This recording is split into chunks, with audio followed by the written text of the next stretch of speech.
Hello বন্ধুরা, গতকালকে কিন্তু আমি ব্যস্ততার কারণে লং ভিডিও দিতে পারিনি। তো আজকে একটা রেসিপি নিয়ে চলে এসেছি, তোমরা পুরোটা দেখো, আশা করছি ভালো লাগবে।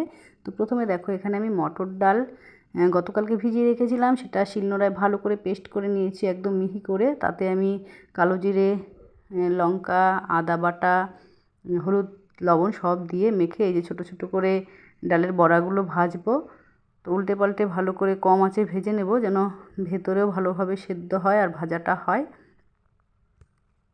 তো এই যে যাই হোক, এভাবে কিন্তু মানে রেসিপিটা করতে একটু সময় লাগে, কারণ ডাল বেটে বড়া ভাজতে হয়, আস্তে আস্তে সময় লাগে। তো আজকে সময় ছিল তাই করলাম। তো এই যে দেখো, বড়াটা এক পিস আমার হয়ে গেছে, আর এক পিস আস্তে আস্তে ভাজা হোক। আর এদিকে আমি একটা মশলা রেডি করে নিচ্ছি।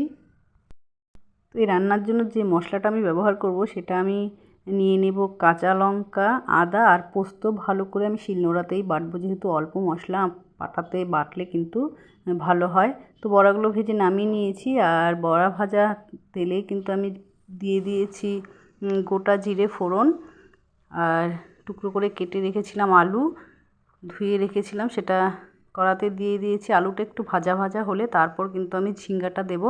আর ঝিঙ্গাটা আমি ভালো করে ধুয়ে একটু নুন মেখে রেখেছিলাম, কারণ ঝিঙ্গে থেকে প্রচুর জল ছাড়ে।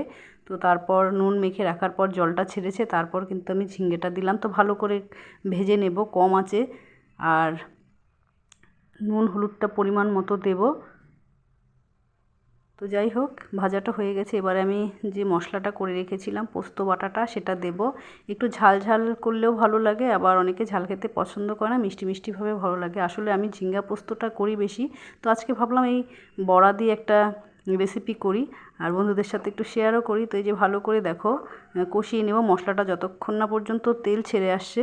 এই যে আমার মশলাটা কিন্তু কষানো হয়ে গেছে, আর পরিমাণ মতো জল দেব, কারণ যেহেতু ঝিঙ্গেটা আলুটা প্রায় সেদ্ধই হয়ে এসেছে। আর ঝোল দেবার পর যতটুকু ভালোভাবে ফুটবে, সময় লাগবে, ঝোলটা যেন একদম টকবগিয়ে ফোটে। তারপর নামানোর আগে বড়াগুলো দেব। বড়াগুলো তো একদম খুব সুন্দর করে ভাজা হয়েছে। এবার বড়াগুলো এতে দিয়ে দেবো, আর বড়া কিন্তু অনেকটা ঝোল টেনে নেয়, সেই জন্য একটু ঝোল ঝোল রাখবে। আর খেতে কিন্তু দুর্দান্ত হয়েছিল। যাই হোক, তো তোমরা এইভাবে একটা মানে ট্রাই করো একবার। আমি কিন্তু এই বাটাবাটি করার জন্যই কিন্তু করি না, মানে বড়া ভাজতেও সময় লাগে, তাড়াহুড়োর সময় হয় না, এগুলো রান্নার সময় লাগে। আর এই রান্না কিন্তু আমার শাশুড়ি মা এভাবে করতে খুবই ভালো লাগে। আর ঝোলটা নামানোর পর তোমাদের দেখাচ্ছি, অনেকটাই টেনে যাবে। আর নুন হলুদটা চেক করে নিও। আমি তো মানে নুন চেক করতে হয় বারবার।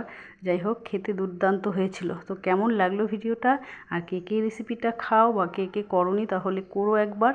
তো এই ছিল আমার আজকের ভিডিও। ভালো লাগলে অবশ্যই একটা লাইক করো। নতুন বন্ধুদের সবাইকে যে যেখান থেকে দেখছো অসংখ্য ধন্যবাদ। আজকের মতো টাটা।